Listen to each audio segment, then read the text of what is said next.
আসসালামু আলাইকুম। উপন্যাস আমৃত্যু ভালোবাসি তোকে, পর্ব ৫৬। লেখনীতে সালমা চৌধুরী। মেঘের অধিবিদ্যের ন্যায় কথা শুনে তানভীর আশ্চর্য নয়নে তাকিয়ে শুধালো, বনু, তুই এভাবে কথা বলছিস কেন? কে তোকে প্রাধান্য দেয়নি বল শুধু। মোজাম্মেল খান ভারী কণ্ঠে বললেন, কেন, তাকে কি করবা? তানভীর ধীর কণ্ঠে বলল, কিছু করব না। মেঘ তানভীরের দিকে তাকিয়ে তটস্থ হয়ে বলল, এমনি মিমকে বোঝাচ্ছি। আবিরের আখিজোড়া মেঘের পানে গভীরভাবে অনুবদ্ধী হয়ে আছে। মেঘ তানবীরের থেকে নজর সরিয়ে মাথা নিচু করে ফেলল। মিনহাজের পরিকল্পনায় মেঘ এমনটা করছে যাতে আবিরের মনের ভাব বুঝতে পারে। খাবার টেবিলে যে যার মতো খাবার খাচ্ছে, অথচ আবিরের দৃষ্টি মেঘেতে স্থির। মেঘ যে ইনডাইরেক্টলি আবিরকে খোঁচা দিচ্ছে তা আবিরের বুঝতে বাকি নেই। মেঘ খাবার খেয়ে চুপচাপ উঠে গেছে। আবির কিছুক্ষণ নিবিড় চিন্তায় মগ্ন থেকে খাওয়া শেষ করে অফিসে চলে গেছে। আবির আজ অফিসের কাজে কোনোভাবেই মনোযোগ দিতে পারছে না। আবিরের বুকের ভেতর অদৃশ্য হাওয়া বইছে, হৃদয়ে তোলপাড় চলছে, এসিতে বসেও শরীর ঘামছে। দুশ্চিন্তায় আবিরের শ্যামবর্ণের চেহারা কালচে বর্ণ ধারণ করেছে। ফাইল এলোমেলো অবস্থায় ফেলে টেবিলের ওপর মাথা রেখে শুয়ে আছে। রাকিব একটা ফাইল নিয়ে রুমে ঢুকে আবিরকে দেখেই তাড়াতাড়ি এগিয়ে এসে বলল, কি হয়েছে আবির? অসুস্থ লাগছে? আবির টেবিল থেকে মাথা তুলতেই আবিরের অসহায় মুখ দেখে রাকিব ভ্রু কুঁচকে বলল, কোনো কিছু নিয়ে দুশ্চিন্তায় আসছিস? মেঘ ইদানিং কেমন জানি ব্যবহার করছে। কেমন করতেছে? ডিরেক্ট কিছু বলে না, তবে কেমন জানি ঠেস দিয়ে কথা বলে। রাকিব মৃদু হেসে বলল, তোকে পরীক্ষা করছে হয়তো, তা বোঝার বয়স আমার হইছে। তাহলে দুশ্চিন্তা কি নিয়ে করছিস? খোঁচাখোঁচিটা যদি সিরিয়াস রূপ নেয় তার জন্য ভয় হচ্ছে। আমি সেদিন ওর আইডি থেকে মিনাস ছেলেটাকে ব্লক করছি। ও তেমন কোনো রিয়াকশন দেখায়নি, আনব্লকও করেনি। ঠিকই ভার্সিটিতে ঘন্টার পর ঘন্টা ওই ছেলেগুলোর সাথে আড্ডা দেয়। রাকিব গম্ভীর কণ্ঠে বলল, তুই যে এই বিষয় কোনো না কোনো দিন দুশ্চিন্তায় পড়বি সেটা আমার অজানা নয়। তোকে কম করে হলেও হাজারবার বলছি, তুই একবার ওদের সাথে পার্সোনালি দেখা করলে এত কাহিনীর কিছুই হতো না। আমি রাগ কন্ট্রোল করতে পারি না, জানিস তো। এখন পর্যন্ত যে কয়জনকে নিজের হাতে মেরেছি সব কয়টা তেরামির জন্য মার খেয়েছে। ভালোভাবে কথা বলতে গেলে তারা মানতে চায় না, গায়ের জোর, এলাকার দাপট দেখায়। সহ্য করতে না পেরে আমার তাদের মারতে হয়। মিনহাজদের সাথে দেখা করতে গেলে তারা যে সেম কাজটা করবে না তার কি গ্যারান্টি আছে? তীব্র আক্রোশ থেকে দিব মায়ের। কোনো না কোনোভাবে সে কথা মেঘের কানে যাবে, আর মেঘ ভাববে আমি ইচ্ছেকৃত ওর বন্ধুদের মেরেছি, আর তা নিয়ে তুলকালাম কাণ্ড ঘটাবে। এমনিতেই ওর সাথে রাগারাগির শেষ নেই। এই ঘটনার জের ধরে দেখা যাবে কথা বলাই বন্ধ করে দিয়েছে। তানভীর বা আমি তো বলতেই পারতাম। হ্যাঁ পারতি, কিন্তু মেঘ ঘুরে ফিরে আমাকেই ভুল বুঝতো, কারণ প্রাইমারি স্কুলে থাকাকালীন জয় নামের ছেলেটার জন্য ওকে মেরেছিলাম। এত বছর পর ভার্সিটিতে উঠে দুটা ছেলে বন্ধু হয়েছে, এখন মেঘকে না মেরে ওদেরকে মারা হয়েছে। মেঘ কি এতটাই বোকা যে কিছুই বুঝবে না? তোরা মারলে ছেলেগুলো মেঘকে ডিটেলস বলবে, আর কাউকে দিয়ে মারালে সেটাও পড়বে। সবভাবেই দোষ গিয়ে আবির আর তানভীরের উপরই পড়বে। তোর এই সুদূরপ্রসারী চিন্তাভাবনার জন্যই নিজের মনোবল হারাচ্ছিস, দিনকে দিন বদমেজাজি হয়ে যাচ্ছিস। মেঘের সাথে কারণে অকারণে রাগ দেখাচ্ছিস, আর এই সুযোগে ছেলেগুলোরও অতিবার বাড়তেছে। আবির কিছুক্ষণ নিশ্চুপ থেকে আর চোখে রাকিবের দিকে তাকিয়ে শুধালো, কেন আসছিলি? রাকিব সঙ্গে সঙ্গে ফাইল এগিয়ে দিল, বাড়তি কথা বাদ দিয়ে কাজে মনোযোগ দিল। অফিস শেষে আবির কিছু স্ট্রিট ফুড আর দুইটা আইসক্রিমের বক্স নিয়ে বাসায় আসছে। মেঘ সোফায় লম্বা হয়ে টিভি দেখছিল। আবিরকে ঢুকতে দেখে তাড়াতাড়ি উঠে বসতে বসতে কাকে কল দিল। অপর পাশে কল রিসিভ করা মাত্রই মেঘ হাসি মুখে রাজ্যের গল্প শুরু করেছে। আবির খাবারগুলো ডাইনিংয়ে রাখতেই মিমার আদি ছুটে গেল। আবির তির্যকভাবে মেঘের দিকে তাকালো। আবির বাসায় আসছে বা খাবার নিয়ে আসছে সেদিকে মেঘের বিন্দুমাত্র খেয়াল নেই। সে তার কথা বলায় এতটাই মগ্ন যে আশেপাশে তাকানোর সময়ই নেই। আবির কপাল গুটিয়ে সিঁড়ির কাছে চলে গেছে। বাসায় যে যাই আনুক না কেন প্রথম ডাকটা মেঘকেই দেয়, আর মেঘ খাবার পরিবেশন করে মিম আর আদিকে নিয়ে খায়। আজ মেঘ কথা বলছে না দেখে মিম মেঘের জন্য খাবার নিয়ে আসছে। মেঘের দিকে এগিয়ে দিয়ে কিছুটা উঁচু স্বরে বলল, আপু নাও। মেঘ অন্যদিকে তাকিয়ে ধমকেশ্বরে বলল, দেখছিস না কথা বলছি, এখন আমার এসব খাওয়ার সময় নেই। আবির সিঁড়ি থেকে সে দৃশ্য দেখে রাগে ধাপ ধাপ পা ফেলে রুমে চলে গেছে। মেঘ ধমকটা মিমকে দিলেও সেটা যেন আবিরের হৃদয়ে গিয়ে লাগছে। মেঘ আজ পর্যন্ত এমন কাজ কখনো করেনি। বন্যারা কারো সাথে কথা বললেও আবির তানভীর আসলে কথা শেষ করে কল কেটে দিত, অথচ আজ তার ভিন্ন রূপ। আবির চলে যেতেই মেঘ গম্ভীর কণ্ঠে বলল, ফোন রাখ, এখন খাবো আমি। মিম ধমক খেয়ে মন খারাপ করে মেঘের জন্য আনা খাবার আবার নিয়ে গেছে। মেঘ তপ্ত স্বরে বলল, এই মিম, আমার ভাগ আমায় দিয়ে যা। মিম মন খারাপ করে বলল, তুমি না বললে তোমার এসব খাওয়ার সময় না? সময় ছিল না, এখন আমার অফুরন্ত সময়, সবগুলো আমার কাছে নিয়ে আয়। মিম খাবারগুলো মেঘের কাছে দিয়ে চলে যেতে নিলে মেঘ মিমের হাতে টান দিয়ে মেঘের পাশে বসিয়ে হেসে বলল, রাগ করছিস? সরি বাবু। মিম কিছু বলছে না দেখে মেঘ দু হাতে মিমকে কাতুকুতু দেয়া শুরু করলো। সহসা মিমের ছোট্ট দেহ কম্পিত হলো, নড়তে নড়তে বলল, আপু ছাড়ো। মেঘ হাসতে হাসতে বলল, তুই যতক্ষণ না হাসবি ততক্ষণ ছাড়বো না। কাতুকুতু সহ্য করতে না পেরে মিম হাসতে শুরু করলো। মেঘ সঙ্গে সঙ্গে কাতুকুতু দেয়া থামিয়ে দিয়েছে। দু বোন গল্প করতে করতে আবিরের আনা খাবারগুলো খেয়েছে। আদি নিজের ভাগের খাবার নিয়ে আগেই রুমে চলে গিয়েছিল। কিছুক্ষণ পর গল্প করতে করতে মেঘ মিমের উড়ুতে মাথা রেখে শুয়ে পড়েছে। মিম মেঘের চুল হাত বুলিয়ে মৃদুস্বরে বলল, কি হলো আপু? মেঘ লাজুক হাসলো আর বলল, জানিস আমি একজনের প্রেমে পড়েছি। মিম উত্তেজিত কণ্ঠে চেঁচিয়ে উঠল, সত্যি? কার? মেঘ দু হাতে মুখ লুকিয়ে বলল, বলা যাবে না। প্লিজ আপু বলো, কে সে? আছে কেউ একজন, পছন্দ করো? না, ভালোবাসি। আপু বলো না প্লিজ। খুব শীঘ্রই বলবো, দোয়া কর যেন খুব তাড়াতাড়ি সফল হতে পারি। ফি আমানিল্লাহ। আবির রুমে ঢুকে ডিরেক্ট ওয়াশরুমে চলে গেছে। প্রায় 1 ঘন্টা যাবৎ ওয়াশরুমের ঝর্ণার নিচে দাঁড়িয়ে আছে। ক্রোধে দু চোখ রক্তাভ হয়ে আছে, মনে হচ্ছে শরীরের রক্ত টকবক করে ফুটছে। কপালের দুপাশের রগ দুটা অবিরাম কাঁপছে। মস্তিষ্কে রক্ত সঞ্চালন বেড়ে গেছে।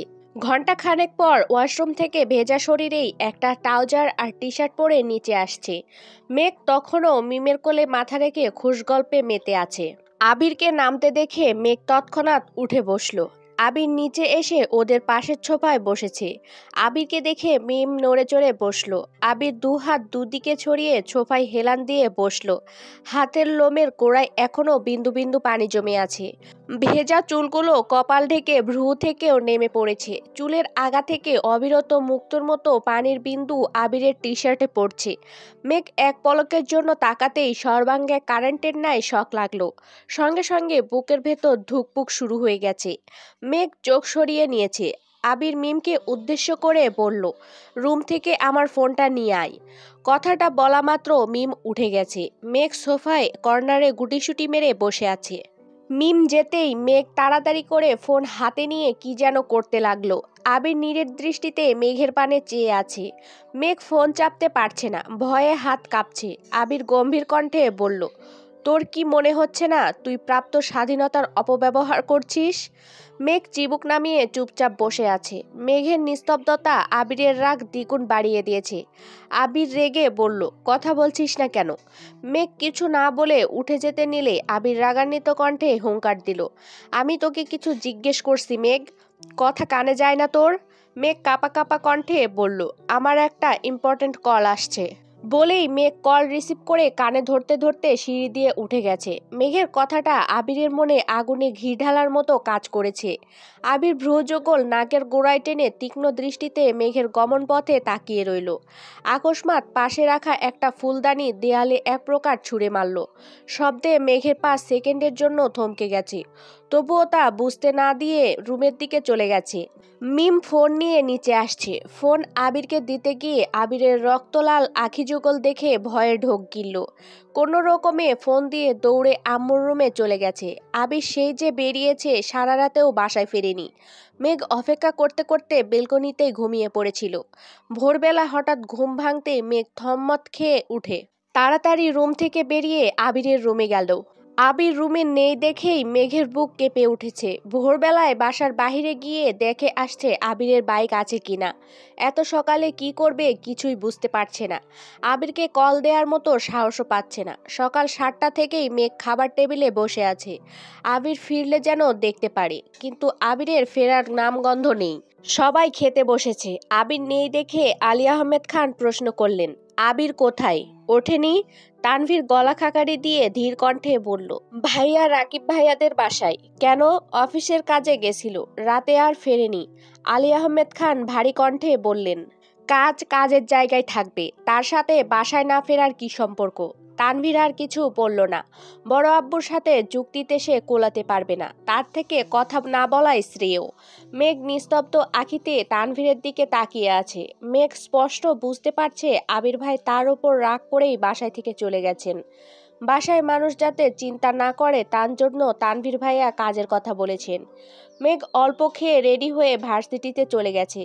রাতে ঠিকমতো ঘুম না হওয়ায় মেঘের চোখ ঘুমে টলছে। অর্ধ ঘুম থেকেই ক্লাসগুলো শেষ করেছে। ক্লাস শেষ হতেই বন্যা শুধালো, কিরে তুই কি রাতে ঘুমাসনি? চোখ ফুলে আছে কেন? ঘুমাইছি অল্প। লিজা এসে উত্তেজিত কণ্ঠে বলল, কিরে বান্ধবী, কি অবস্থা? কি অবস্থা হবে? এর মধ্যে মিনহাস, তামিম, সাদিয়া, মিষ্টিও আসছে। মেঘ নিরেট কণ্ঠে জানালো, আমি তোদের কথা আর শুনতে পারবো না। সাদিয়া ভ্রুকুচকে বলল, কেন? মেঘ ধমকের স্বরে বলল, আজকে তোদের কথা মতো কাজ করতে গিয়ে আমার আবির ভাই বাসা থেকে চলে গেছেন। সারা রাত বাসায় ফিরেনি। আমি বেলকনিতে বসে থাকতে থাকতে ওখানেই ঘুমিয়ে পড়েছি। বন্যা ধীর কণ্ঠে বলল, মেঘ তোকে আগেই সাবধান করেছি। তুই আমার কথা কানেই তুলছিস না। আবির ভাইকে তুই চিনিস না? ওরা নাচতেছে আর তুইও তাতে তাল দিচ্ছিস। এখনো সময় আছে, এসব বাদ দে। উনি মনের ভাব প্রকাশ করতে না চাইলে শুধু শুধু ওনাকে জোর করিস না প্লিজ। পরে দেখবি ভালোর বদলে উল্টো খারাপ হবে। মেঘ কিছু বলার আগে মিনহাস গম্ভীর কণ্ঠে বলল, এই বন্যা তুই থামবি? মেঘ তুই একদম ঠিকঠাক রাস্তায় যাচ্ছিস। বন্যার কথায় কান দিস না। উনি যদি তোকে পছন্দ করে তাহলে উনি প্রকাশ করবি, আর পছন্দ না করলে ডিরেক্ট চ্যাপ্টার ক্লোজ। এভাবে ঝুলে থাকার কোনো মানে হয় না, বুঝলি? ছাদিয়াও সঙ্গে তাল দিল, হ্যাঁ সত্যিই তাই। হ্যাঁ সত্যিই তো। মেঘ ওনাকে এত পছন্দ করে, উনি কি এসব বোঝে না? নাকি বুঝেও না বোঝার ভাব নেয়? সবটা ক্লিয়ার করা প্রয়োজন। ওনার মনে কি চলে তা জানলে মেঘ সঠিক সিদ্ধান্ত নিতে পারবে। বন্যা ভরা গলায় বলল, তোরা বোঝার চেষ্টা কর। মেঘ তোদের মতো এত বুঝদার আর স্ট্রং না। উল্টাপাল্টা আচরণ করলে আবির ভাই মেঘকে মেরেই ফেলবে। মিনহাজ রাগী স্বরে বলল, কোন অধিকারে মারবে? কার এত সাহস যে মেঘের গায়ে হাত তুলবে? মেঘ তোকে কিছু বললে তুই শুধু আমায় বলবি, বুঝলি? বন্যা উপহাসের স্বরে বলল, তোকে দাপট দেখাতে আগেই নিষেধ করেছিলাম। তুই আবির ভাইয়া সম্পর্কে জানিস না, তাই দয়া করে চুপ থাক। মেঘ তুই তো ওনাকে চিনিস, প্লিজ আমার কথা মান। ওদের কথায় এমন কাজ করিস না প্লিজ। মেঘ নিরুপায় হয়ে সবার দিকে তাকালো। একদিকে বন্যা বারণ করছে, অন্যদিকে বাকি সবাই বলছে মেঘ যা করছে একদম ঠিক করছে। অন্যদিকে আবির ভাইয়ের আগে বাসা থেকে চলে গেছেন। মেঘ এখন কি করবে? মিনহাস ফাটফট বলা শুরু করলো, দেখ মেঘ, উনি তোর আচরণে রেগে বাসা থেকে চলে গেছে, মানে ওনার মনে কিছু একটা আছে। এখন সেটা আমাদের প্রকাশ করাতে হবে। মাঝপথে ছেড়ে দিলে তুই জীবনেও তোর কাঙ্ক্ষিত কথা জানতে পারবি না। এখন তুই ভাব, বন্যার কথা মেনে এভাবেই চলবি নাকি আমাদের কথা মেনে তোর আবির ভাইয়ের মনের কথা শুনবি? মেঘ বোকার মতো তাকিয়ে আছে। লিজা পুনরায় বলল, তোর প্রেম রোগের বছর হয়ে যাচ্ছে, আর কতদিন ওনার পিছু পিছু ঘুরবি বলতো?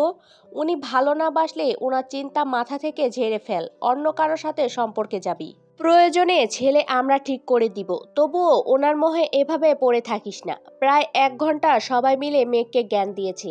বন্যা শুরু থেকে শেষ পর্যন্ত ডিরেক্ট না। মেঘ যাতে এমন কাজ কোনোভাবেই না করে, অথচ মেঘ বাকিদের কথা শুনে রাজি হয়ে গেছে। বন্যা যেতে যেতে আরো কিছুক্ষণ মেঘকে বোঝালো, কিন্তু মেঘের মাথায় কিছুই ঢুকলো না। মেঘের মনে মস্তিষ্কে শুধু একটাই চিন্তা, আবির ভাইয়ের মুখে ভালোবাসি শব্দটা শোনা, সেটা যে কোনো মূল্যেই হোক। মেঘরা চলে যেতেই তামিম মিনহাজকে প্রশ্ন করলো, তোর মনে কি চলছে বলতো? মিনহাজ উল্টো প্রশ্ন করলো, কেন? তুই মেঘকে উস্কাচ্ছিস যাতে আবির ভাইয়ের মনের ভাব জানতে পারে। কাহিনী কি? মিনহাজ গলা খাকারি দিয়ে বলল, আমি মেঘকে পছন্দ করি, ওর প্রতি বেধক অনুভূতিও আছে, কিন্তু ওর মনে আমার জন্য বিন্দুমাত্র কিছু নেই। ওর মস্তিষ্কে আবির ভাইয়া ছাড়া কিছুই নেই। এ অবস্থায় আমি যত চেষ্টাই করি ওর মনে আমার জায়গা করতে পারবো না। দেখলে তো আবির ভাইয়া আমায় ব্লক দিয়েছে, এই খুশিতে সেদিন সবাইকে চকলেট দিল। এমতা অবস্থায় আমি কোনো কিছু আশাই করতে পারি না। তামিম বিস্ময় সমেত তাকিয়ে বলল, তাহলে তুই তোর অনুভূতি কোরবান করে মেঘকে আবির ভাইয়ার সঙ্গে মিলিয়ে দিতে চাচ্ছিস? মিনহাজ রাশভারী কণ্ঠে পুনরায় বলল, হতে পারে তাই, আবার উল্টোটাও হতে পারে। যেমন? মিনহাজ লম্বা করে শ্বাস টেনে বলা শুরু করলো, দেখ, মেঘ প্রায় 9 মাস যাবৎ আবির ভাইয়াকে পছন্দ করে। আমার সাথে ওর বন্ধুত্ব প্রায় 4-5 মাসের। তার মানে আমাদের সাথে পরিচয়ের আরও 4-5 মাস আগে থেকে মেঘ ওনাকে পছন্দ করে। মেঘ যথেষ্ট কিউট আর লক্ষ্মী একটা মেয়ে, যে কেউ এক দেখায় ওর প্রেমে পড়বে। সেখানে উনি তো এক বাড়িতে থাকেন। এই 9 মাসেও কি উনি মেঘকে খেয়াল করেননি? অবশ্যই করেছেন, এবং মেঘের অনুভূতিও বুঝেছেন, তবে প্রকাশ করছেন না। কেন? হতে পারে ওনার জীবনে অন্য কেউ আছে, উনি তার সাথে কমিটেড, আবার মেঘের প্রতিও ওনার সফট কর্নার আছে। এজন্য আমি মেঘের মাধ্যমে আবির ভাইয়াকে উস্কাচ্ছি। এই সুযোগে মেঘের সাথে আমার রেগুলার কথা হচ্ছে এবং সম্পর্ক গাঢ় হচ্ছে। বাই চান্স আবির ভাই রেগে মেঘের ওপর রিয়াক্ট করলে মেঘ আমাকেই বলতে আসবে, তখন আমি ওকে বুঝিয়ে শুনিয়ে আমার দিকে আকৃষ্ট করব। তামিম শুকনো ঢোক গিলে বলল, ভাবতে অবাক লাগছে, তুই আমার বন্ধু, এত চিকন বুদ্ধি নিয়ে ঘুমাস কিভাবে? মিনহাজ খিটখিট করে হেসে উঠল। হাসতে হাসতে বলল, তুই বলছিলি ওনারা ইচ্ছাকৃত ওনাদের অবস্থান বোঝাতে আমাদের মেঘের বার্থডেতে ডেকেছিল। আবির ভাইয়া প্ল্যান করতে পারলে আমি কেন পারবো না? আর যদি আবির ভাই মেঘকে ভালোবাসি বলে দেয় তখন কি করবি? তখন মেঘের চিন্তা মাথা থেকে ঝেড়ে ফেলবো। তবুও বিষয়টার সমাধান হওয়া দরকার। সপ্তাহ কেটে যাচ্ছে, অথচ মেঘের ব্যবহার অপরিবর্তিত। আবিরকে এড়িয়ে চলা, আবিরকে দেখিয়ে দেখিয়ে ফোনে কথা বলা, ইচ্ছাকৃত খোঁচানো, সবই চালাচ্ছে। আবির দু একবার মেঘের সঙ্গে কথাও বলতে চেয়েছে, কিন্তু মেঘের ব্যস্ততা আর পাত্তা না দেয়ায় আবির আর কিছু বলেনি। মেঘকে মেঘের মতোই ছেড়ে দিয়েছে। তানভীর আজ এমপির সাথে একটা প্রোগ্রামে ব্যস্ত। সকালে না খেয়ে বেরিয়েছিল। আবির দুপুর পর্যন্ত আব্বুর অফিসের কাজ শেষ করে বিকেলে নিজের অফিসে আসছে। গুরুত্বপূর্ণ একটা মিটিং আছে, সকালে থাকতে পারবে না বলে মিটিং বিকেলে রেখেছিল। ইদানিং মেঘের উড়নচণ্ডী চলাচলে আবিরের মনের সাথে সাথে কাজেরও তার প্রভাব পড়ছে। মিটিং গত সপ্তাহে হওয়ার কথা ছিল, আবির সেটা পেছাতে পেছাতে আজ পর্যন্ত টেনে এনেছে। আব্বু চাচ্চুর সামনে স্ট্রংভাবে কাজ করলেও নিজের অফিসে এসেই সম্পূর্ণ ভেঙে পড়ে। আজ নিজেকে শক্ত রাখতে ফোন বন্ধ করে ড্রয়ারে রেখেছিল। নিজের রুম ছেড়ে ল্যাপটপ নিয়ে রাকিবের রুমে কাজ করছে। রাসেল দুপুর পর্যন্ত অফিস করেছে। আজ তার গার্লফ্রেন্ডের জন্মদিন, তাই দুপুরের দিকে চলে গেছে। প্রায় 2 ঘন্টা আবিরদের মিটিং চলল। মিটিং শেষে রাকিব বের হতে হতে পকেটে থেকে ফোন বের করতেই দেখলো রাসেল 10 বার কল দিয়েছে। রাকিব কল ব্যাক করতেই রাসেল আতঙ্কিত কণ্ঠে বলল, ওই আবির কই? আবিরকে তাড়াতাড়ি নেটে আসতে বল। কেন, কি হয়েছে? তুই আবিরকে বল। বলেই রাসেল কল কেটে দিয়েছে। রাকিব আবিরকে বলা মাত্র আবির রুমে গিয়ে ফোন খুলে নেটে ঢুকতেই রাসেলের মেসেজ আসছে, সাথে ছবিও। ছবিতে চাপ দিতেই দেখলো মিনহাজ বেশ কয়েকটা লাল গোলাপ হাতে হাঁটু গেড়ে বসে মেঘের সামনে ফুল ধরে রেখেছে। মেঘ ফুলগুলোর দিকে তাকিয়ে আছে। বন্যা, মিষ্টি, ছাদিয়া, লিজা, তামিম সবাই পাশে দাঁড়ানো। ছবিটা দেখা মাত্র আবির ধপ করে চেয়ারে বসে পড়েছে। রাকিব ক্লায়েন্টদের সাথে কথা বলায় ব্যস্ত। আবির কয়েক মুহূর্তের মধ্যে বাইকের চাবি নিয়ে বেরিয়ে যাচ্ছে। রাকিব পেছন থেকে ডেকে বলল, কোথায় যাচ্ছিস? আবির উত্তর না দিয়ে বেরিয়ে গেছে। রাসেলকে কল দিয়ে জায়গাটা জেনে দ্রুত পৌঁছালো সেখানে। মেঘদের কাছাকাছি গিয়ে বাইকের ব্রেক কষলো। মেঘরা সবাই গোল মিটিং করে বসে চা খাচ্ছিল। মিনহাজের হাতে এখনো একগুচ্ছ লাল গোলাপ। রাসেল আর তার গার্লফ্রেন্ড কিছুটা দূরেই বসেছিল। আবির মেঘদের কাছে আসতেই সবাই মাথা উঁচু করে তাকালো। চায়ের কাপ সাইডে রেখে সবাই একসঙ্গে দাঁড়ালো। মেঘ আবিরের শ্যামবর্ণের চেহারার পানে চেয়ে আছে। সহসা হৃৎপিণ্ডের ধুকপুকানি বেড়ে গেছে, সাথে মনের ভিতরের খুঁতখুঁত লেগেই আছে। আবির চোখ বুজে দীর্ঘশ্বাস ছেড়ে 2 কদম এগিয়ে মেঘের ঠিক সামনে গিয়ে দাঁড়ালো। মেঘ কিয়ৎক্ষণ আহম্মকের মতো চেয়েই রইল, কিছুই বলল না।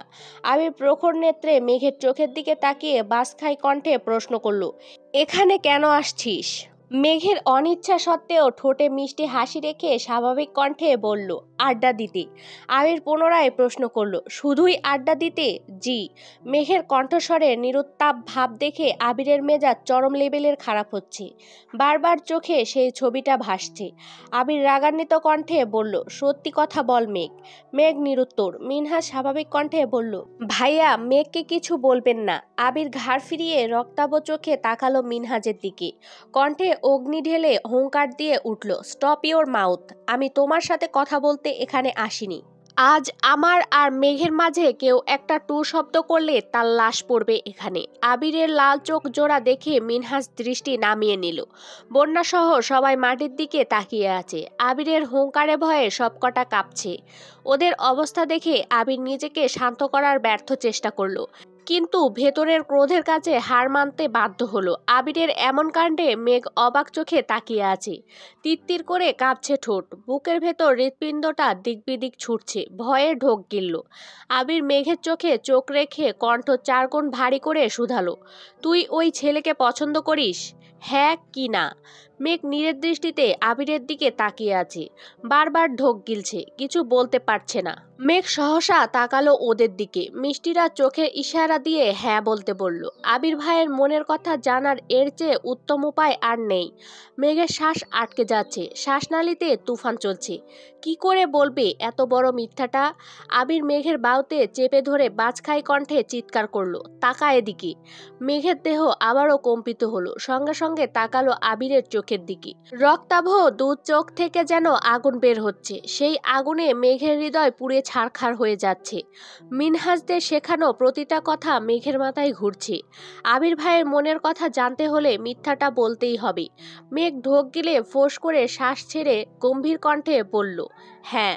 আবির সহসা মেঘের বাহু ছেড়ে দিয়েছে। কয়েক মুহূর্ত মেঘের চোখের দিকে তাকিয়ে রইল। কপাল ঘামছে। আবির হাত দিয়ে কপালের ঘাম মুছতে ঘুরে গিয়ে বাইকে বসে বাইক স্টার্ট দিল। রাসেল আবিরকে থামানোর অনেক চেষ্টা করেছে, কিন্তু আবির বাইক থামানোর অবস্থায় নেই। আবির চলে গেছে। মেঘ আকস্মাৎ মাথা ঘুরে পড়তে নিলে বন্যা তাড়াতাড়ি মেঘকে জড়িয়ে ধরে। আবিরের সামনে মেঘ যতই শক্ত কণ্ঠে কথা বলুক না কেন, ভেতরের কম্পনের কাছে সব হার মানতে বাধ্য। মেঘ অজ্ঞান হয়ে বন্যার কোলে শুয়ে আছে। মিষ্টিরা পানি এনে মেঘের চোখে মুখে পানি ছেটাচ্ছে। এর মধ্যে রাকিব আসছে। আবির কল না ধরায় রাকিব রাসেলকে কল দিয়েছিল। রাসেল সবটা বলাতে রাকিব সঙ্গে সঙ্গে অফিস ছুটি দিয়ে রওনা দিয়েছে। তানভীরকেও সব জানিয়েছে। রাকিব বাইক থামিয়ে আতঙ্কিত কণ্ঠে শুধালো, আবির কোথায়? আবির চলে গেছে। কোথায়? জানি না। রাকিব উদ্বিগ্ন কণ্ঠে চেঁচিয়ে উঠল, তুই ওকে আটকাতে পারলি না? ও কি আমার কথা শোনার মানুষ? চেষ্টা তো করেছি। ওদের কথোপকথনের মধ্যেই তানভীর বাইক থেকে নেমে রাগান্বিত কণ্ঠে বলল, ভাইয়া কোথায়? রাকিব মৃদুস্বরে বলল, ও বাইক নিয়ে চলে গেছে। তানভীর আকপাস না ভেবে মিনহাজকে এলোপাথারি মার শুরু করলো। তামিম বাঁচাতে আসলে তামিমের গায়েও বেশ কিছু মার পড়েছে। রাকিব, রাসেল তাড়াতাড়ি গিয়ে তানভীরকে টেনে হিঁচড়ে সরিয়ে আনলো। দুজনে মিলেও তানভীরকে আটকে রাখতে পারছে না। মায়ের চোটে মিনহাজের হাতের ফুলগুলো মাটিতে পড়ে গেছে। মিনহাজের নাক দিয়ে রক্ত বের হচ্ছে। রাকিব আর রাসেল তানভীরকে শান্ত করে গম্ভীর কণ্ঠে বলল, তুই মেঘকে নিয়ে বাসায় যা। তানভীর মেঘকে ধমক দিতে গেলে রাকিব সঙ্গে সঙ্গে ভারী কণ্ঠে বলল, তানভীর মেঘকে কিছু বলবি না, চুপচাপ বাসায় নিয়ে যা। তানভীর দীর্ঘশ্বাস ছেড়ে বন্যার দিকে এক পলক তাকালো। রাগ আর ক্রোধ যেন বেরিয়ে আসতে চাইছে। ঘুরে যেতে নিলে ফুলগুলোর দিকে তানভীরের নজর পড়ে। সঙ্গে সঙ্গে পায়ের জুতা দিয়ে টকটকে লাল গোলাপগুলো পিষে ফেলেছে। মিষ্টিরা চোখ নামিয়ে সেই দৃশ্য দেখল। কেউ চোখ তুলে তানভীরের মুখের দিকে তাকাতে পারছে না। তানভীর বাইকের কাছে যেতে যেতে মিনহাজদের দিকে তাকিয়ে রাগান্বিত কণ্ঠে হুঙ্কার দিল, আমি এখন চলে যাচ্ছি ঠিকই, কিন্তু আমার ভাইয়ের কিছু হলে তোদের খবর আছে বলে দিলাম। তানভীর বাইকে স্টার্ট দিয়ে মেঘকে উদ্দেশ্য করে ভারী কণ্ঠে বলল, ওঠ। রাকিব আবারও বলল, মেঘকে চুপচাপ বাসায় নামাইয়া দিবি, রাগ দেখাবি না বললাম। তানভীর মিনহাজদের দিকে একবার তাকালো, গম্ভীর কণ্ঠে রাকিবের ওপর চেঁচিয়ে উঠল, আমার ভাইকে তাড়াতাড়ি খুঁজে বের করো, না হয় লাশ গুম করার ব্যবস্থা করো, আমি আসছি। আবিরকে রাকিব আর রাসেল মিলে কলের পর কল দিচ্ছে, কিন্তু আবির একবারের জন্য কল ধরছে না। প্রথম দিকে আবিরের ফোনে কল ঢুকলেও কিছুক্ষণ পরেই আবিরের ফোন বন্ধ করে ফেলেছে। মিষ্টি, সাদিয়া আর লিজা একে অপরের দিকে অসহায়ের মতো তাকিয়ে আছে। বন্যা বিড়বিড় করে বলল, তোদের সাবধান করেছিলাম, একবারের জন্যও কথা শুনলি না। ওরা একসঙ্গে বলল, সরি দোস্ত। রাকিব, মিনহাজ আর তামিমের দিকে তাকিয়েই দেখছে না। পাবলিক প্লেসে মারছিল বলে বাধ্য হয়ে তানভীরকে তখন আটকিয়েছিল রাকিব, না হয় তানভীরের সাথে সাথে রাকিবও দুইটাকে পিটাইতো। ওদের প্রতি প্রায় 5 মাসের ক্ষোভ জমে আছে রাকিবের মনে। রাকিবের কলিজার বন্ধু আবির, আবিরের সবকিছুতে রাকিব যেমন সবার আগে এগিয়ে আসে, তেমনি আবিরও তাই। ছোটবেলা থেকেই ওদের ফ্রেন্ডশিপ অনেক স্ট্রং। সচরাচর দেখা যায় এক বন্ধু ঝগড়া লাগলে আরেক বন্ধু থামায়, অথচ ওদের মধ্যে এমন সম্পর্ক যে একজন ঝগড়া লাগলে আরেকজন সঙ্গ দেয়। দুজন মিলে ওই ছেলেকে মারে। কলেজ জীবনে রাকিব টুকিটাকি রাজনীতি করত, কিন্তু আবিরের সেসবে কোনো ইন্টারেস্ট ছিল না। তবে রাকিবের সাথে যেই লাগতে আসতো, দুই বন্ধু মিলে ওইটার অবস্থা খারাপ করে ফেলতো। পরবর্তীতে কলেজের পরীক্ষায় রাকিবের রেজাল্ট খারাপ হওয়ায় আবির বুঝিয়ে শুনিয়ে রাকিবকে রাজনীতি থেকে সরিয়ে এনেছিল। এখনও কলেজের অনেক বন্ধুরা রাকিবকে লিডার বলে ডাকে। রাকিব আবিরকে কল দিয়েই যাচ্ছে। এই সুযোগে রাসেল চোখের ইশারায় মিনহাজ আর তামিমকে চলে যেতে বলল, কারণ তানভীর যদি বাইচান্স আবার এখানে আসে আর মিনহাজদের সামনে পায়, তাহলে এবার আর ওদের বাঁচানো যাবে না। তামিম মিনহাজকে নিয়ে চলে গেছে।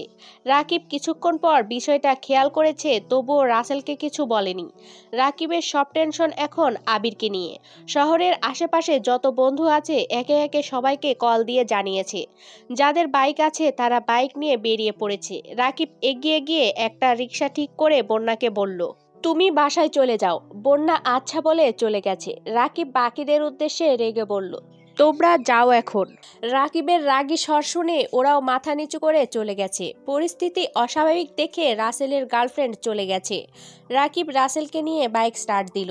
তানভীর মেঘকে বাসার সামনে নামিয়ে দিয়েই চলে গেছে, একটা কথাও বলেনি। রাকিবরা প্রায় 1 ঘন্টা যাবৎ আনাচে কানাচে ঘুরছে, অথচ আবির একেবারে নিরুদ্দেশ হয়ে গেছে। কেউ আবিরের কোনো খোঁজ পাচ্ছে না। বন্যা বাসায় গিয়েই মেঘকে কল দিল। মেঘ রিসিভ করতেই বলল, কিরে তুই ঠিক আছিস? মেঘ মৃদুস্বরে বলল, আমি ঠিক আছি, কিন্তু আবির ভাইয়ের কোনো খোঁজ পাচ্ছি না। তুই আবির ভাইকে কল দে, আমার ভয় লাগতেছে। এখন ভয় লাগে কেন? এতদিন বারণ করার পরও তো একটু ভয় লাগলো না। আমি এখন কি করব? আবির ভাইয়াকে কল দে, আর কিছু করতে হবে না। উনি কি কল ধরবেন? ধরবেন কিনা সেটা দিলেই বুঝবি। তুই ওনাকে রাগাইছিস, তোকেই শান্ত করতে হবে। আমি পারবো না, ভয় লাগতেছে। আর একটা কথা বললে তোর খবর আছে বলে দিলাম। মিনহাজ, মিষ্টিদের কথায় লাফানির সময় ভয় ডর কোথায় ছিল তোর? আচ্ছা দিচ্ছি কল। বন্যার কল কেটেই মেঘ আবিরের নাম্বার বের করলো। ভয়ে বুক কাঁপছে অবিরাম। 5 মিনিট অপেক্ষার পর বুকে সাহস নিয়ে আবিরের নাম্বারে ডায়াল করলো। আবিরের ফোন বন্ধ পেয়ে আঁতকে উঠল মেঘ। বারবার কল দিতে লাগলো। ভয় আর দুশ্চিন্তা 3 গুণ বেড়ে গেছে। রাকিব, রাসেল, তানভীর, এদিকে মেঘ সবার একধারে কল দেওয়ার কারণে একবার নেটওয়ার্ক বিজি বলছে, আবার বন্ধ বলছে। মেঘ আজ পর্যন্ত যতবার আবিরকে কল দিয়েছে কোনো সময় ফোন বন্ধ পায়নি। আজই প্রথম আবিরের ফোন বন্ধ। মেঘ রাগের চোটে কান্না শুরু করে দিয়েছে। প্রায় 15 মিনিট একের পর এক কল করতে করতে অবশেষে একটু থামলো। ভয়ে ভয়ে কল করলো তানভীরকে। তানভীর কল রিসিভ করতেই মেঘ উদ্বিগ্ন কণ্ঠে শুধালো, আবির ভাইয়ের কোনো খোঁজ পেয়েছো ভাইয়া? তানভীর ঢোক গিলে নিজেকে ধাতস্থ করে স্বাভাবিক কণ্ঠে বলল, না, বাসায় আপাতত কিছু বলিস না। আচ্ছা। তানভীর কল কেটে দিয়েছে। মেঘের টেনশনে হাত পা ঠান্ডা হয়ে আসছে। সন্ধ্যা হয়ে গেছে, অথচ এখনো আবিরের কোনো খবর নেই। আজ বাসায় তেমন মানুষও নেই। মিমের নানু খুব অসুস্থ, তাই মিমরা 2 দিন হলো ওদের নানু বাড়িতে গেছে। ইকবাল খান মিমদের নিয়ে গেছেন, এখনো বাসায় আসেননি। হালিমা খান আর মালিয়া খান বাসায় আছেন। আলী আহমেদ খান অফিসে। মোজাম্মেল খান আজ সকালেই রাজশাহী গেছেন। মেঘ উপর হয়ে শুয়ে ফোনে আবিরের ছবি দেখছে আর অঝরে কাঁদছে। মেঘের বর্তমান বয়সটাই দোষের। এই বয়সে এমন ঘটনা ঘটানো অস্বাভাবিক কিছু না। আবির ভাইয়ের প্রতি বেধক আবেগ, ভালোবাসি শোনার তীব্র আকাঙ্ক্ষায় যে যা বলেছে সব শুনেছে। নিজের করা ভুলের জন্য এখন খুব পস্তাচ্ছে। সন্ধ্যা পেরিয়ে রাত হতে চলল, কিন্তু আবিরের কোনো হদিস নেই। আলী আহমেদ খান 7টার দিকে বাসায় ফিরেছেন। আলী আহমেদ খান নিজেও আবিরকে 2-3বার কল দিয়েছেন। আবিরের ফোন বন্ধ পেয়ে বাসায় এসে মালিহা খানকে শুধালেন, আবির কি বাসায় আসছে? এখনো আসেনি। ওর ফোন বন্ধ কেন? তোমার সাথে কথা হয়েছে? না, হয়তো ফোনের চার্জ শেষ। তুমি দুশ্চিন্তা করো না। আলী আহমেদ খান অল্প নাস্তা করে শুয়ে পড়েছেন। একটু পর মেঘের ফোনে আননোন নাম্বার থেকে কল আসলো। প্রথমবার রিসিভ করলো না, দ্বিতীয়বার রিসিভ করতেই ওপাশ থেকে রাকিব আতঙ্কিত কণ্ঠে প্রশ্ন করলো, আবির কোথায় তুই? মেঘ স্বাভাবিক কণ্ঠে বলল, আমি মেঘ। মেঘ, আমি তোমার রাকিব ভাইয়া। জি ভাইয়া, চিনতে পারছি। রাকিব কিছুটা স্বস্তির নিঃশ্বাস ছেড়ে জিজ্ঞেস করলো, আবির কি বাসায় গেছে? মেঘ আকুল স্বরে বলল, এখনো আসেনি। উনি কোথায় আছে ভাইয়া? রাকিব তটস্থ হয়ে বলল, আবির বাসায় যায়নি? তাহলে এই নাম্বার? এটা আমার নাম্বার, ভাইয়া সিমটা আমায় দিয়েছিল। রাকিব শান্ত স্বরে বলল, ওহ, আমি জানতাম না, সরি। আসলে এই সিমটা আগে আবির ইউজ করত। দেশের বাইরে যাওয়ার আগ পর্যন্ত এটাই ওর নাম্বার ছিল। পরে নতুন সিম নিয়েছি। এত বছর যাবৎ নতুন সিমগুলোতেই যোগাযোগ করে আসছি। আজ ওর ফোন বন্ধ পেয়ে অনেক খুঁজে এই নাম্বারটা পেয়েছি। এই সিম তাহলে তোমায় দিয়ে দিয়েছে? মেঘের মাথায় এবার আকাশ ভেঙে পড়েছে। প্রায় 2-3 বছর যাবৎ মেঘ এই সিম ইউজ করছে। ভেবেছে তানভীরের সিম, তাই তেমন মাথায় ঘামায়নি। অথচ এই সিম আবির ভাইয়ের। এক মুহূর্তেই মেঘের চোখ অন্ধকার হয়ে আসছে। নিজের কানকে বিশ্বাস করতে পারছে না।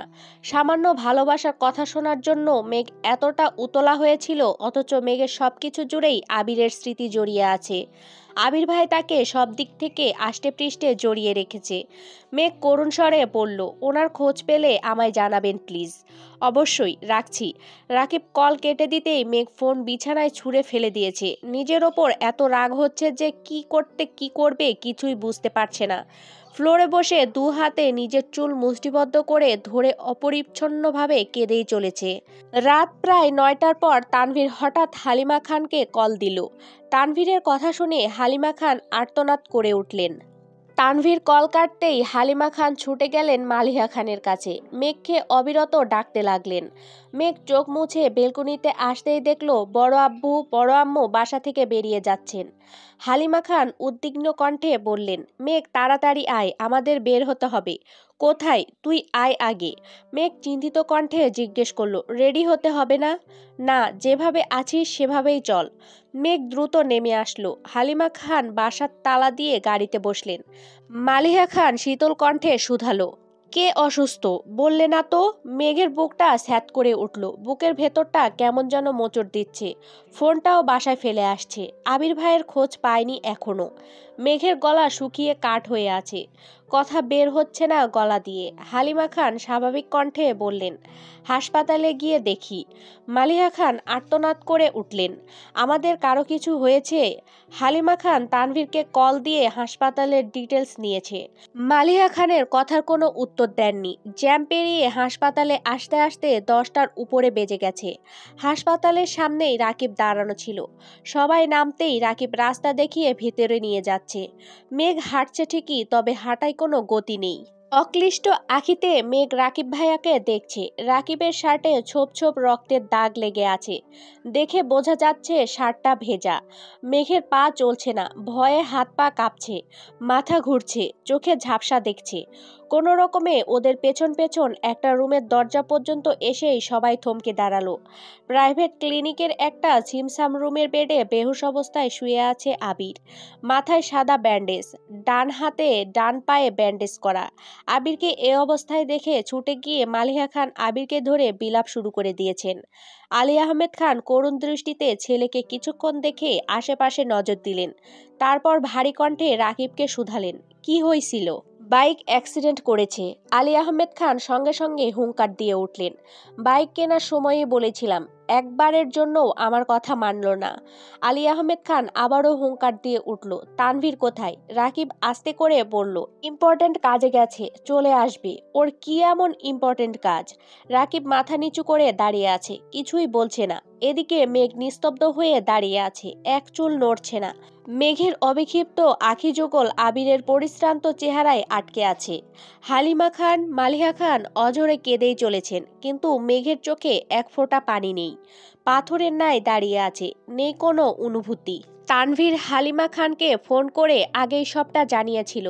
হালিমা খানকে শক্ত থেকে মেঘ সহ বড় আব্বু বড় আম্মুকে নিয়ে আসতে বলছিল। তাই হালিমা খান বুকে পাথর চেপে স্বাভাবিক থাকার চেষ্টা করেছেন। আবিরের জ্ঞান ফিরছে না। ডাক্তার বলেছেন মাথায় চাপ খাওয়ায় ঘন্টাখানেক সময় লাগবে। আপাতত হাসপাতালেই রাখতে বলেছেন। এর মধ্যে তানভীর আসছে। হালকা রঙের শার্টটা রক্তের দাগে কালো খয়েরি রং ধারণ করেছে।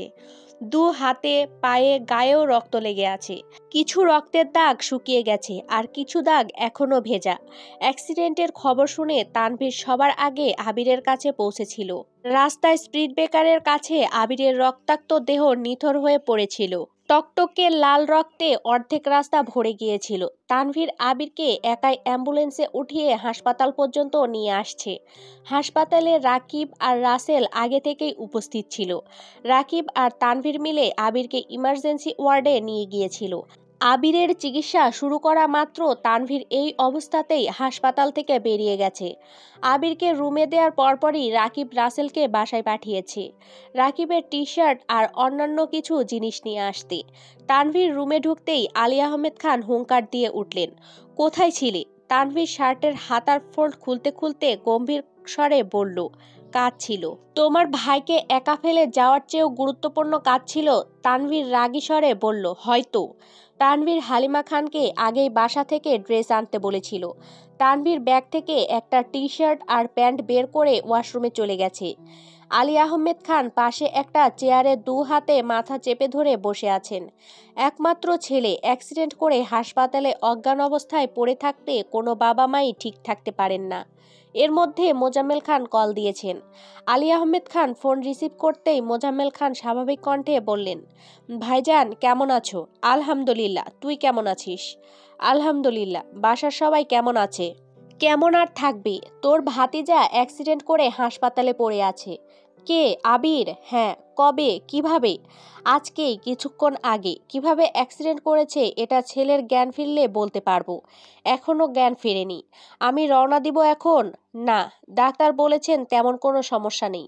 কয়েক ঘন্টার মধ্যে জ্ঞান ফিরবে। তাছাড়া কাল পরশু নাগাদ হয়তো বাসায় নিয়ে যেতে পারবো।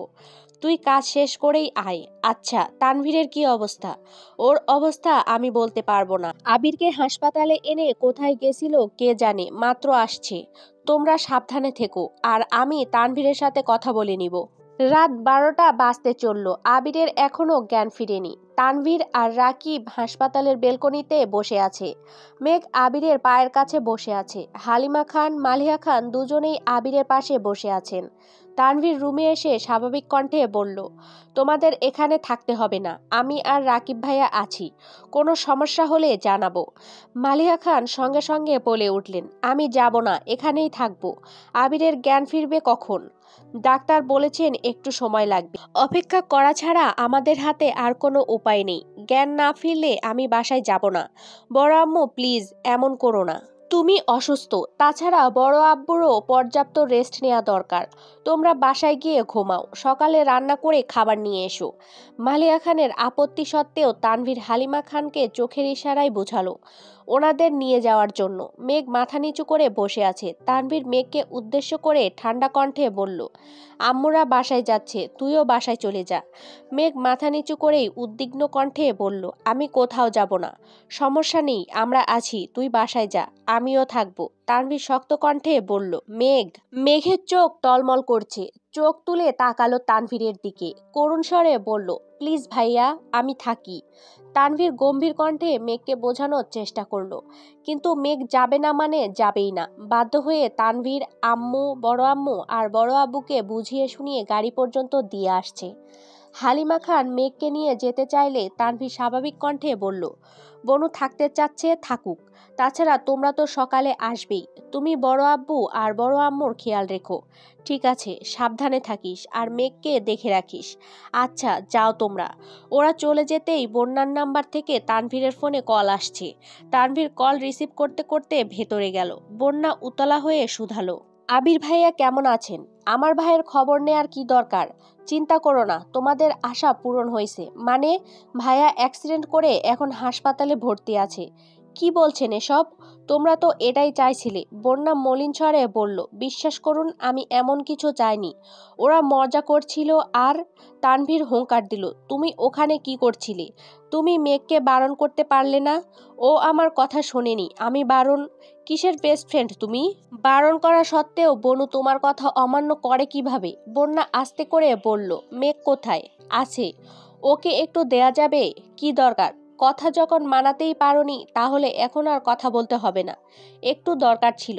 কি দরকার আমায় বলো। মিনহাজ আর তামিমকে ফোনে পাচ্ছি না। ওদের সাথে মেঘের কথা হয়েছে কিনা জানতাম। মিনহাজ আর তামিম যেখানে থাকার সেখানেই আছে। বনুর সাথে কথা হয়নি। শান্তি? মানে কি করেছেন ওদের? যা করার তাই করেছি। আগামী 3 দিন তাদের কোনো খোঁজ পাবে না। কি বলছেন কি এসব? কি করেছেন ওদের? ওরা কোথায়? ওদের প্রতি ভীষণ দরদ দেখা যাচ্ছে।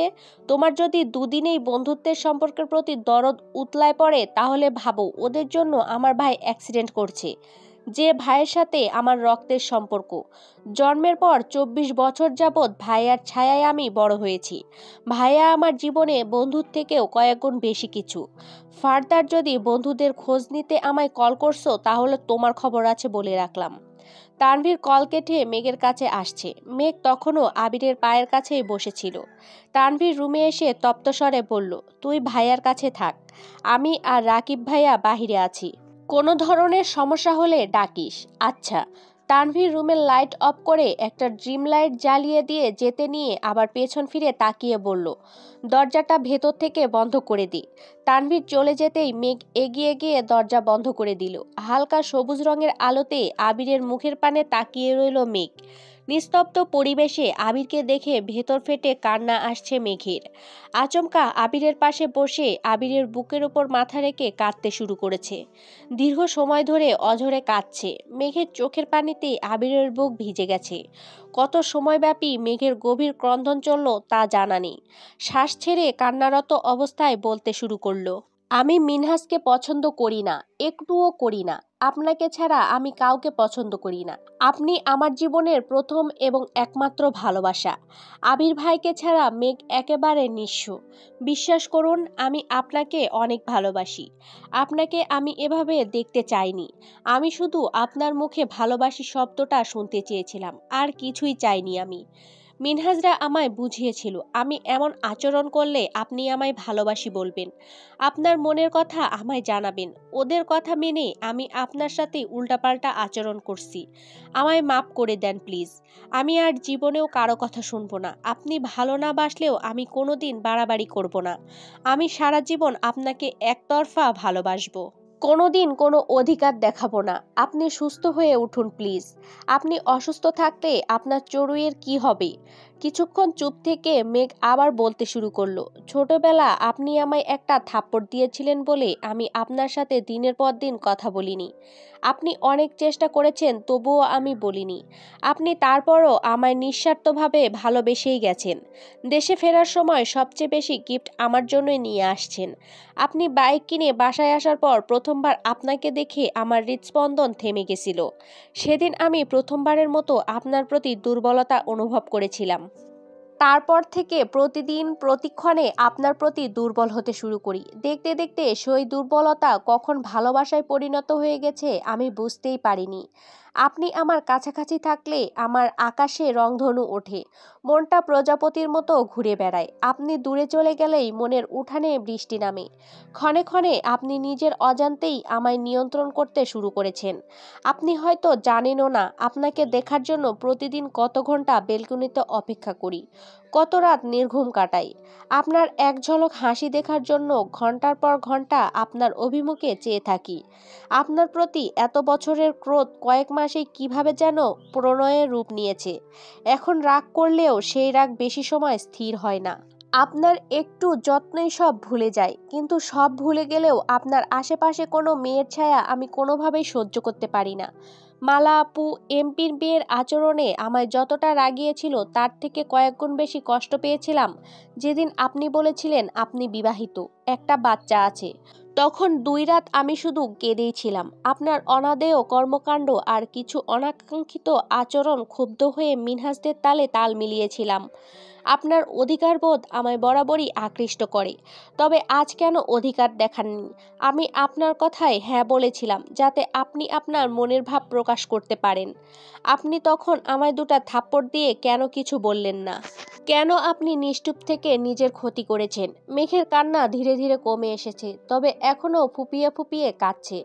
আবিরের বুকে মাথা রেখেই দীর্ঘ নিঃশ্বাস ছেড়ে বলল, আজকের পর আর কোনোদিন কোনো প্রকার বাড়াবাড়ি করব না। আপনি যেভাবে চান আমি সেভাবেই চলবো। আপনার ভালোবাসা আদায় করতে আর উঠে পড়ে লাগবো না। আপনি ভালোবাসলেও আমি আপনার, আপনি ভালো না বাসলেও আমি আপনার। তবুও প্লিজ সুস্থ হয়ে উঠুন। গভীর রাত পর্যন্ত মেঘ আবল তাবল বলেই গেছে আর আবিরকে ডেকেছে। ধীরে ধীরে মেঘ শান্ত হয়ে গেছে। ক্লান্তিতে আবিরের বুকে মাথা রেখে 2 হাত জড়িয়ে ধরা অবস্থাতেই ঘুমিয়ে পড়েছে। 1 মিনিট, 2 মিনিট, 5 মিনিট পর ঘুমের মধ্যে মেঘের নিঃশ্বাস ভারী হয়ে গেছে। সহসা পিটপিট করে চোখ মেলল আবির। জ্ঞান ফিরেছে অনেকক্ষণ আগে। প্রেয়সীর আবেগজড়িত অনুদ্দিত অনুভূতি শুনতে ইচ্ছে করেই চোখ বন্ধ করে রেখেছিল। আবির চোখ নামিয়ে তাকালো মেঘের ক্রন্দিত মুখের পানে। মৃদু আলোতে আবিরের প্রেয়সীকে দেখলো খানিকক্ষণ।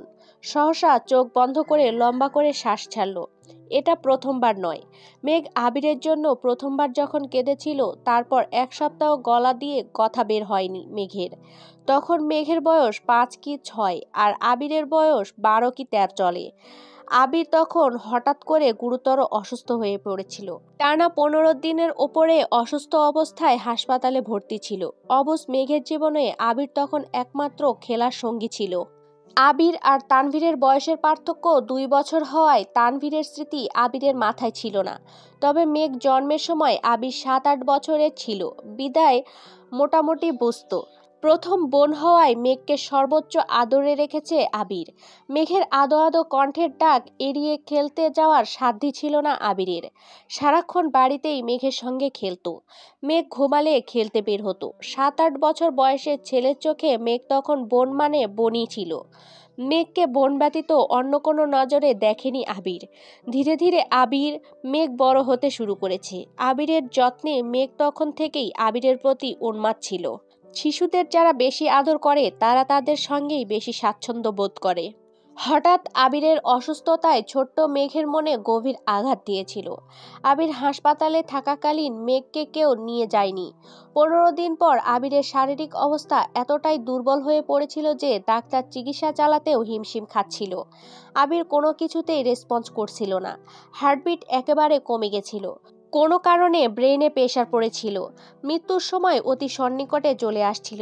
ডাক্তার সঠিক রোগ ধরতে পারছিল না। কোনো চিকিৎসা চলছিল না। নিরুপায় হয়ে ডাক্তার বাড়িতে জানিয়েছিল আবির যদি নিজ থেকে রেসপন্স না করে তবে তাকে বাঁচানো সম্ভব না। এই কথা শুনে বাড়ির সবাই হাসপাতালে হাজির হয়েছিল।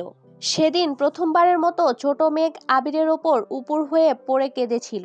কাঁদতে কাঁদতে মেঘ বলেছিল, ভাইয়া ওঠো, আমার সাথে খেলবে না?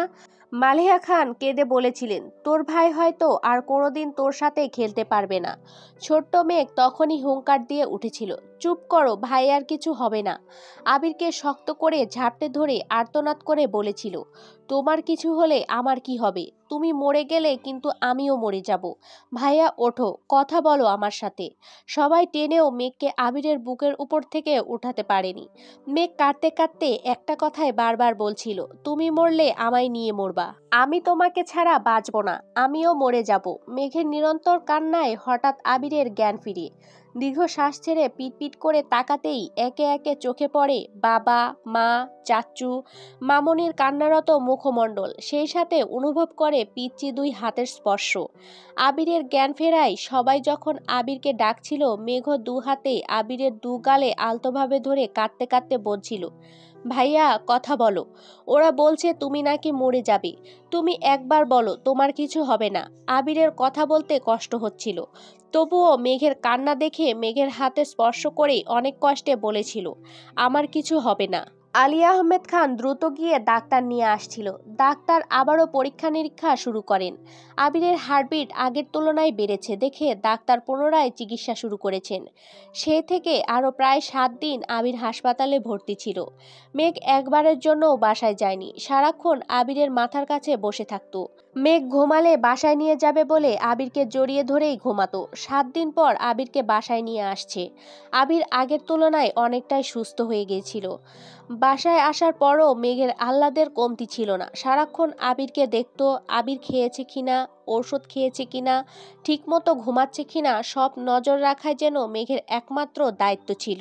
12-13 বছর বয়সের কিশোরের মনে হঠাৎ করেই মেঘের প্রতি অন্যরকম অনুভূতি জন্মাতে শুরু করলো। জন্মের পর থেকে 6-7 বছর বয়স পর্যন্ত যাকে বোনের নজরে দেখে এসেছে, হুট করেই তার প্রতি ভিন্ন এক টান অনুভব করতে শুরু করলো। মেঘের আহ্লাদি কণ্ঠে বলা প্রতিটা কথা আবিরের হৃদয় ছুঁয়ে যেত। কিছুদিন পর আবির মোটামুটি সুস্থ হওয়ার পর একদিন সোফায় বসে টিভি দেখছিল। তখন মেঘ ছুটে এসে আবিরের পাশে বসতে বসতে বলছিল, ভাইয়া তুমি জানো তুমি সুস্থ হইছো কেন? কেন? আম্মুরা বলছে তুমি শুধু আমার জন্য সুস্থ হইছো। আমি কান্না করছিলাম বলেই আল্লাহ তোমাকে সুস্থ করে দিয়েছেন, বুঝলা? আবির মলিন হেসে বলেছিল, এখন আমার কি করতে হবে? তুমি সব সময় আমার সাথে খেলবা, আমায় ঘুরতে নিয়ে যাবে, আমাকে অনেক আদর করবা, আর কখনো আমায় ছেড়ে যেতে পারবা না। আবির সেদিন মেঘের হাতে হাত রেখে গুরুতরভাবে বলেছিল, আজ এই মুহূর্তে আবির মেঘকে কথা দিচ্ছে, আবির কোনোদিন তার মেঘকে ছাড়বে না। যাই হয়ে যাক না কেন, আবিরের প্রাণ মেঘেতেই সীমাবদ্ধ থাকবে।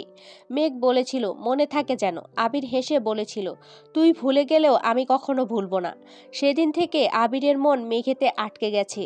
আবির মেঘের টানে মৃত্যুর দুয়ার থেকে ফিরে এসেছিল। মেঘের আহ্লাদি আবদার আবিরকে মেঘের প্রতি সিরিয়াস করেছিল। ধীরে ধীরে আবির বড় হতে শুরু করেছে, সেই সাথে মেঘের সাথে দূরত্ব বেড়েছে। মেঘও তার ছোটবেলার স্মৃতি ভুলতে শুরু করেছে। এত বছর পর আবিরের মেঘ দ্বিতীয়বারের মতো আবিরের সুস্থতায় এভাবে কাঁদছে।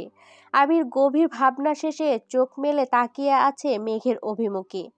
মেঘ গভীর ঘুমে বিভোর হয়ে আছে, চোখের পানি এখনো গাল বেয়ে গড়িয়ে পড়ছে।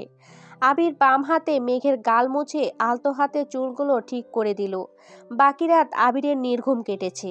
আবিরের বুকে শুয়ে আছে আবিরের কাদম্বিনী। আবির অপলক দৃষ্টিতে ক্ষুদ্র আলোতে তার কাদম্বিনীকে দেখেই রাত কাটিয়ে দিয়েছে। ভোরের আলো ফুটতে শুরু করেছে, এমন সময় আবির ঘুমিয়েছে। তার ঘণ্টাখানেক পর আচমকা মেঘের ঘুম ভাঙে। নিজেকে আবিষ্কার করে আবির ভাইয়ের প্রশস্ত বুকে। চোখ তুলে তাকায় আবিরের মুখের পানে। আবিরকে ঘুমন্ত অবস্থায় দেখে স্বস্তির নিঃশ্বাস ছেড়ে উঠতে নিলে পিঠে ভারী কিছু অনুভব করে। ঘুমের মধ্যে চুলের খোপা খুলে এলোমেলো হয়ে গেছিল। চুলের কারণে কিছু বুঝতে পারছে না। ঘাড় ঘুরিয়ে আর চোখে তাকাতেই খেয়াল করলো আবির বাম হাতে মেঘের পিঠ বরাবর শক্ত করে ধরে রেখেছে, যাতে ঘুমের মধ্যে মেঘ পড়ে না যায়। মেঘ বিপুল চোখে আবিরের হাতের দিকে তাকিয়ে আছে। নিজের অজান্তেই মেঘের ঠোঁটে হাসি ফুটল।